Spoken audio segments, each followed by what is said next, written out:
Headlines प्रायोजक राम बंधू लोणचे. आता प्रत्येक जण जिंकेल.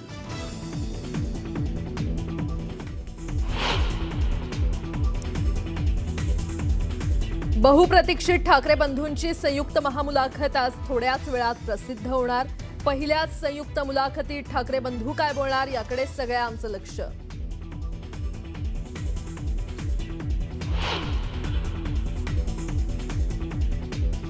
अंबरनाथमध्ये काँग्रेसला मोठं खिंडार. काँग्रेसचे सर्व 12 नगरसेवक आता भाजपमध्ये प्रवेश करणार. येत्या 2 ते 3 दिवसात होणार महाप्रवेश.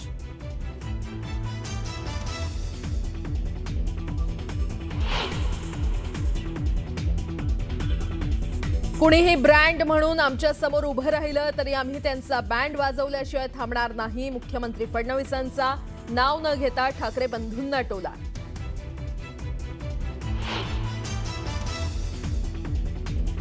छत्रपती संभाजीनगरमध्ये इम्तियाज जलील यांच्या वाहनावर हल्ला. उमेदवारी न मिळाल्यानं नाराज कार्यकर्त्यांकडून हल्ल्याचा प्रयत्न. तर जलील यांचा शिरसाट आणि अतुल सावेंवर आरोप. ओवेसींनी घेतली जलील यांची भेट.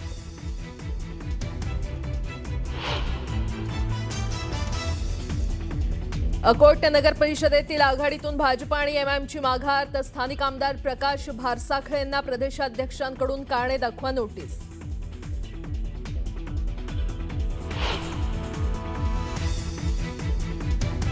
मुंबईत राजू शेट्टींचा ठाकरे बंधूंना पाठिंबा. मुंबईत मराठी माणसाची सत्ता यावी म्हणून समर्थन. मराठी माणसाच्या मुद्द्यावरून फडणवीसांवर शेट्टींची टीका.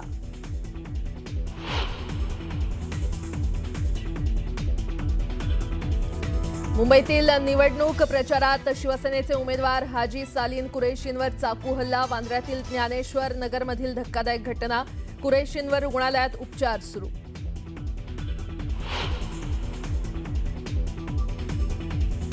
नाशिक पेठ राष्ट्रीय महामार्गावर भीषण अपघात. भीषण अपघातात 4 मृत्यू तर 5 गंभीर जखमी.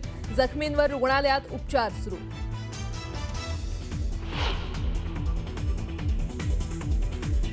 जम्मू काश्मीरच्या कठुआमध्ये दहशतवादी आणि जवानांमध्ये चकमक. जैश-ए-चा एक दहशतवादी ठार.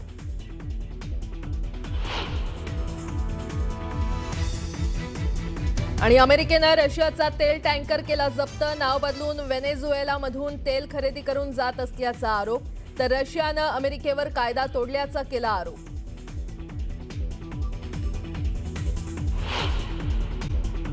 एक मोठी बातमी. ठाण्यामध्ये मुख्यमंत्री देवेंद्र फडणवीसांची मुलाखत पार पडली आणि यावेळी त्यांनी ठाकरे बंधूंवर जोरदार निशाणा साधला. कुणीही ब्रँड म्हणून आमच्या समोर उभं राहिलं तरी आम्ही त्यांचा बँड वाजवल्याशिवाय थांबणार नाही असं म्हणत नाव न घेता फडणवीसांनी ठाकरे बंधूंना टोला लगावलाय. तर महाराष्ट्रात ब्रँड फक्त हिंदुहृदय सम्राट बाळासाहेब ठाकरेच असल्याचं मुख्यमंत्री म्हटलं.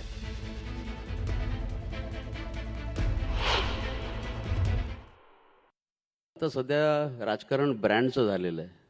मग आता आम्ही असं समजायचं का की फडणवीस शिंदे नावाचा एक नवीन ब्रँड तयार झालेला आहे? बघा, मी नेहमी सांगतो की या महाराष्ट्रामध्ये एकच ब्रँड होता, हिंदू हृदय सम्राट शिवसेना प्रमुख बाळासाहेब ठाकरे. आता याच्यानंतर महाराष्ट्रामध्ये कोणी ब्रँड नाही. हा एवढं नक्की आहे की मी आणि शिंदे साहेब आमची महायुती ही इतकी मजबूत आहे की आता कोणीही स्वतःला ब्रँड सांगून आमच्यासमोर उभे राहिले तरी त्याचा बँड वाजवल्याशिवाय आम्ही थांबणार नाही. जी काय लाडकी बहीण आहे तिचा लाडका भाऊ कोण आहे? तुम्ही आहात, एकनाथजी आहेत का अजितदादा आहेत? नाही, आम्ही तिघही त्यांचे लाडके भाऊ आहोत. आमच्या तिघांवरही त्यांचं प्रेम आहे आणि लाडक्या बहिणींनी तिघांनाही भरभरून दिलेलं आहे.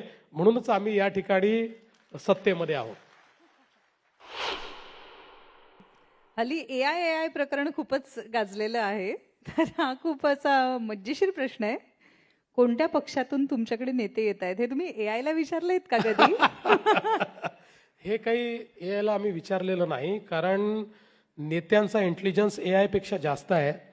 त्यामुळे अनेक नेत्यांना हवेचं रुख कुठे आहे बरोबर समजतं आणि ते आमच्याकडे येतात. पण तुम्हाला एक गंमत सांगतो की ज्यावेळी आमचं मंत्रिमंडळ बनायचं होतं आणि मध्ये काही दिवस होते तर ते दिवस असे असतात की ज्यावेळेस फारसं काम नसतं, तर आमच्या आशिष शेलार आम्ही बसलो होतो आणि एक सहज आर्टिफिशियल इंटेलिजन्सला एक प्रॉम्प्ट दिला की महाराष्ट्राचं नवीन मंत्रिमंडळ बनवून दाखवा. आणि इतकं सुंदर मंत्रिमंडळ बनवून आलं, म्हणजे जे मंत्रिमंडळ बनलेलं आहे त्यातलं समजून घ्या 70% अगदी तशाच्या तसं मंत्रिमंडळ हे त्यातनं बनून आलं. त्यामुळे अशी गंमत ही आम्ही नक्की करून पाहिली होती. आता मला माहिती आहे तुम्ही आमच्या क्षेत्राकडे पण खूप लक्ष ठेवून असता, तुम्ही आमच्या कलाकारांची दखल घेता, आमचे प्रश्न सोडवता. पण हे सगळं काम करताना थोडी क्षणभर विश्रांती असं म्हणून तुम्हाला असं वेबसिरीज वगैरे बघायला मिळतात का? रिसेंटली कुठली वेबसिरीज पाहिली आहेत? नाही, मला वेबसिरीज पाहायला आवडतात, पण आता मी वेबसिरीज पाहत नाही आहे. आता इंडियन आयडल चालू आहे आणि ते मला फार मनापासून आवडतं. त्यामुळे आता ते पुढे पोचलंय, ते 22व्या वगैरे एपिसोडवर कुठेतरी असेल. मी 12व्यावरच आहे, कारण काय झालं की इलेक्शन आल्यामुळे मला ते पाहायची काही संधी मिळत नाही. पण मी ते डाउनलोड करून ठेवतो. आत्ताही माझ्या मोबाईलवर जवळपास मला असं वाटतं 16व्या एपिसोडपर्यंत जे आता चाललेलं आहे ते आहे. त्यामुळे जिथे विमानामध्ये संधी मिळेल किंवा जेव्हा रात्रीला संधी मिळेल त्यावेळेस ते मी पाहत असतो. तर सध्या मी जोपर्यंत इंडियन आयडलचा हा मला वाटतं 16वा सीझन आहे, तो सीझन जोपर्यंत पूर्ण होत नाही तोपर्यंत वेब सिरीजवर मी जाणार नाही. आणि आम्हाला माहिती आहे की तुम्हाला गाण्याबद्दल प्रचंड प्रेम आहे आणि 3000 पेक्षा जास्त गाणी पाठ आहेत. त्याबद्दल मला फार विशेष गाणी आवडतात आणि अलीकडच्या काळात थोडी कमी ऐकता येतात. पूर्वी मी खूप ऐकायचो आणि खूप गाणी मला पाठ आहेत. म्हणजे पूर्वीच्या काळी जेव्हा कॉलेजमध्ये वगैरे होतो किंवा त्या काळामध्ये कधी गाण्याच्या भेंड्या खेळायच्या असल्या तर मी समोरच्याला चॅलेंज द्यायचो की अशी गाण्याची भेंडी खेळू की मी पूर्ण गाणं म्हणेन. तू जो अक्षर देशील त्या अक्षरावर, आपण नॉर्मली गाण्याच्या भेंड्यांमध्ये फक्त मुखडा म्हणतो, मी असं सांगायचो मी पूर्ण कडव्यासहित गाणं म्हणून दाखवेल आणि त्यातही मी कधी हारायचो नाही. त्यामुळे इतके गाणे मला पाठ होते. आता कदाचित थोडे विसरलो असेल, पण मी तुम्हाला आजही सांगतो की एकदा ते गाणं ऐकलं जे म्हणजे पाठ होते की पूर्ण मला आठवतं. मी ऍक्टर्सना हेल्थ खूप महत्वाची असते, तर तुम्ही हे जे काय बिझी लाईफ जगताय, 4-5 सभा घेताय दिवसाला, तर मला तुम्हाला खूप मनापासून विचारायचं, तुम्ही 2 दिवसाची सुट्टी कधी घेणार आहात? बघा काय असतं की आमचे जे बॉस आहेत ना ते फार कडक आहेत. ते स्वतः सुट्टीच घेत नाहीत. बॉस सुट्टी घेत नाही, त्यामुळे आम्हाला सुट्टी घेतली तर इतकं गिल्ट वाटतं, त्यामुळे आम्ही सुट्टी घेत नाही. त्यामुळे आता कधी सुट्टी मिळेल मला माहिती नाही, पण म्हणजे अशी खूप सुट्टी घेऊन मी कुठे गेलो आहे असं मला आठवतच नाही गेल्या 10-12 वर्षात. वेळच ती मला त्या संदर्भात मिळाली नाही, पण इच्छा आहे म्हणजे थोडी सुट्टी घेऊन शांतपणे स्वतःशी संवाद करायला मिळावा अशा प्रकारची एक सुट्टी मला मात्र निश्चितपणे आवडेल. वा, आम्ही वाट बघतोय. त्याहीपेक्षा मला वाटतं एक मध्यंतरी चर्चा अशी सुरू झाली होती की जे मतदान करत नाहीत त्यांच्या सवलती काही काढून घ्याव्यात. तर तो विषय असं ऑस्ट्रेलियामध्ये आहे. हां, आणि ऑस्ट्रेलियामध्ये मी तिथला अभ्यास केला, तिथे 90-95% वोटिंग होतं. त्यावेळेस तिथला अभ्यास केला तर असं लक्षात आलं की सवलती काढून घेतात. आणि आपल्या इथे या पद्धतीचा विचार चाललेला आहे. इलेक्शन कमिशनने यापूर्वी हा विचार केलेला आहे. त्या संदर्भातले काही इलेक्शन कमिशनमध्ये म्हणजे देशाच्या इलेक्शन कमिशनमध्ये काही विचार, सरकारमध्ये काही विचार हा त्या संदर्भात झालेला आहे. पुढची बातमी पाहूयात. अंबरनाथ नगरपालिकेच्या राजकारणात मोठी उलथापालथ झाली आहे. नुकत्याच झालेल्या निवडणुकीत विजयी झालेले काँग्रेसचे सर्व 12 नगरसेवक आता भाजपमध्ये प्रवेश करणार आहेत. या निर्णयामुळे अंबरनाथमध्ये काँग्रेसला मोठं खिंडार पडलंय, तर इथे भाजपची ताकद मोठ्या प्रमाणात वाढली आहे. हे नगरसेवक कोणत्याही सत्तेच्या लालसेपोटी नव्हे, तर केवळ अंबरनाथच्या विकासासाठी भाजपसोबत येत आहेत. येत्या 2 ते 3 दिवसात हा अधिकृत सोहळा पार पडेल. नगरसेवकांसोबतच काँग्रेसचे अनेक आजी-माजी पदाधिकारी देखील भाजपमध्ये प्रवेश करणार आहेत, असं भाजप प्रदेशाध्यक्ष रवींद्र चव्हाण म्हटले.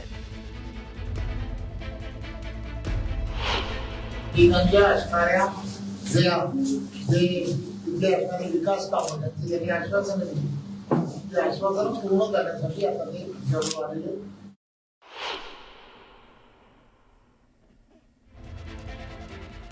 तर अंबरनाथमध्ये काँग्रेसला मोठा धक्का बसला असल्याचं पाहायला मिळतंय. अंबरनाथ नगरपालिकेच्या राजकारणात मोठी उलथापालथ झालेली आहे. नुकत्याच झालेल्या निवडणुकीत विजयी झालेले काँग्रेसचे सर्व 12 नगरसेवक आता भाजपमध्ये प्रवेश करणार आहेत आणि या निर्णयामुळे अंबरनाथमध्ये काँग्रेसला मोठं खिंडार पडलंय. तर इथे भाजपची ताकद मोठ्या प्रमाणात वाढलेली आहे आणि हे नगरसेवक कोणत्याही सत्तेच्या लालसेपोटी नव्हे तर केवळ अंबरनाथच्या विकासासाठी भाजपसोबत येत आहेत असं म्हटलं जातंय.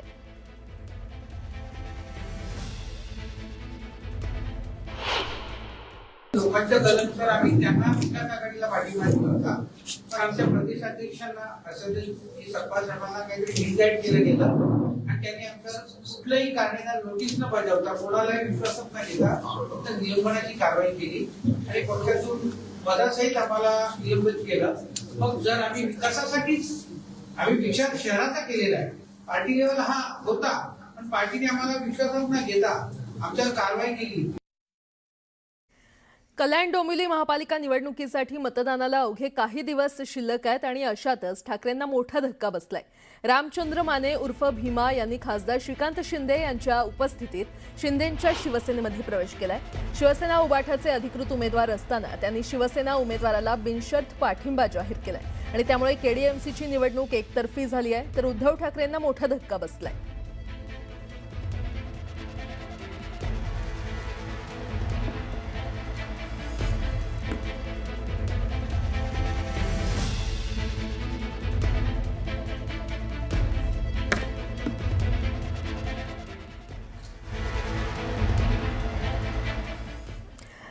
आणि आता येत्या 15 तारखेला मतदान होणार आहे महानगरपालिकांसाठी आणि 16 तारखेला निकाल लागणार आहेत. आता त्याच संदर्भातल्या महापालिका महाआखाड्याच्या काही महत्त्वाच्या बातम्या वेगवान स्वरूपात पाहूयात. सोशल मीडियावर देवाभाऊ नंबर 1 ट्रेंड सुरू आहे. पालिका निवडणुकीत देवाभाऊ ट्रेंडिंगवर असल्याचं पाहायला मिळतंय. दोन्ही राष्ट्रवादीच्या उमेदवाराच्या प्रचारासाठी उपमुख्यमंत्री अजित पवार पुण्यामध्ये ठाण मांडून बसले आहेत, पण शरद पवार पक्षाच्या खासदार सुप्रिया सुळे या अद्यापही पुण्यातील उमेदवारांच्या प्रचारात दिसत नाहीयेत आणि त्यामुळे सुप्रिया सुळे प्रचारातून गायब असल्याचं चित्र पाहायला मिळतंय. याबद्दल अजित पवार यांना प्रश्न विचारला असता त्यांनी मिश्किल वक्तव्य केलं. पवार काका पुतण्या सेल्फ गोल करण्यात पटाईत असल्याची टीका ओबीसी आंदोलक लक्ष्मण हाके यांनी केली आहे. पुण्यातील निवडणुकीसंदर्भात ते बोलत होते. यावेळी बोलताना त्यांनी अजित पवार यांच्यावर थेट निशाणा साधला. वरळीच्या कोळीवाड्यात उपमुख्यमंत्री एकनाथ शिंदे यांचा रोड शो पार पडला. युतीच्या उमेदवाराच्या प्रचारासाठी एकनाथ शिंदेंनी रोड शो काढला. आदित्य ठाकरेंच्या मतदारसंघात शिंदेंकडून जोरदार शक्ती प्रदर्शन करण्यात आलं. कोल्हापूरमध्ये प्रचारात एक वेगळाच रंग पाहायला मिळतोय. पारंपरिक राजकारणाला लोककलेची शाहिरीची जोड देत थेट शाहीर दिलीप सावंत आपल्या लेकीसह निवडणुकीच्या रणांगणात उतरलेले आहेत. तर शाहीर दीप्ती जाधव या कोल्हापुरात आम आदमी पार्टीकडून निवडणूक लढवत आहेत. मुंबई भाजपचे अध्यक्ष अमित साटम यांनी वोट जिहादचा आरोप केलाय. मुंबईतील मालवणी, मालाड, मढ, कुर्ला आणि चांदिवलीत मुस्लिमांची लोकसंख्या कशी काय वाढली असा सवाल करत बांगलादेशी आणि रोहिंग्यांची घुसखोरी होत असल्याचा आरोप साटम यांनी केलाय. राष्ट्रवादीचे नेते नवाब मलिक यांनी अमित साटम यांच्या आरोपांना उत्तर दिलंय. साटम दिशाभूल करत असल्याचा आरोप मलिक यांनी केलाय. पहिल्यांदा शेख हसीना यांना भारतातून बाहेर काढावं, त्यांच्यामुळे बांगलादेशमध्ये हिंदू अडचणीत असल्याची टीका मलिक यांनी केली आहे.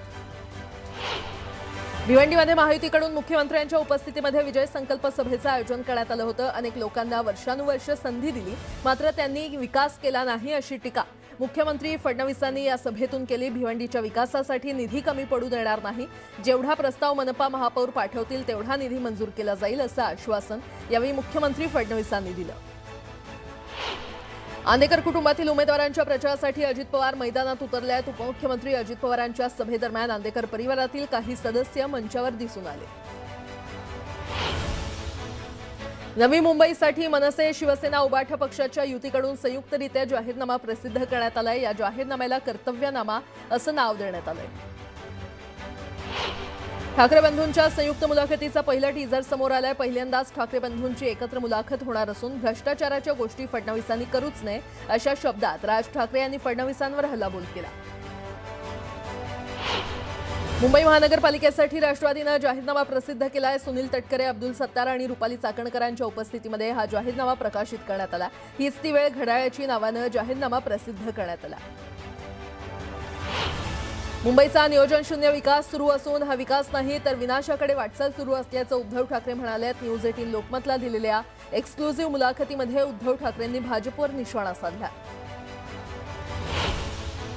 कोल्हापुरात काँग्रेसनं महापालिका निवडणुकीसाठी जाहीरनामा प्रसिद्ध केलाय. त्यामध्ये अनेक विषयांना प्राधान्य देण्यात आलंय, तर विद्यार्थ्यांसाठी मोफत KMT बस सेवेची घोषणाही केलेली आहे. या काँग्रेसच्या जाहीरनाम्यावर भाजपनं जहरी टीका केली आहे. भाजप हा वांझोटा पक्ष असून सगळे उपरे बसलेत, त्यांना निष्ठावंतांची कदर राहिली नाही, अशा शब्दात उद्धव ठाकरेंनी भाजपवर हल्लाबोल केला. न्यूज 18 लोकमतला दिलेल्या मुलाखतीत उद्धव ठाकरे भाजपवर त्यांनी टीका केली. पुण्यातील सभेत बोलताना अजित पवारांनी पुणेकरांना आवाहन केलंय. 15 तारखेला कारभारी बदलायचा असं अजित पवार म्हटलेत. यावर मुरलीधर मोहोळ यांनी टीका केली आहे. पुणेकरांना जुना कारभारी नकोय, जो सध्या कारभारी आहे त्यावर पुणेकर समाधानी आहेत, असा टोला मोहोळ यांनी लगावलाय. पुण्याच्या सूस म्हाळुंगे परिसरात अनेक भाजप पदाधिकाऱ्यांनी राष्ट्रवादीमध्ये पक्षप्रवेश केला. उमेदवारी न मिळाल्यानं नाराज कार्यकर्त्यांनी भाजपला रामराम ठोकत राष्ट्रवादीमध्ये प्रवेश केला. अजित पवारांच्या उपस्थितीमध्ये हा पक्षप्रवेश पार पडला. छत्रपती संभाजीनगरमध्ये मुख्यमंत्री देवेंद्र फडणवीसांची प्रचार सभा होणार आहे. सभेचा टीजर जारी करण्यात आलाय. शहराचा महापौर भाजपचाच होणार असल्याचा उल्लेख टीजरमध्ये करण्यात आलाय.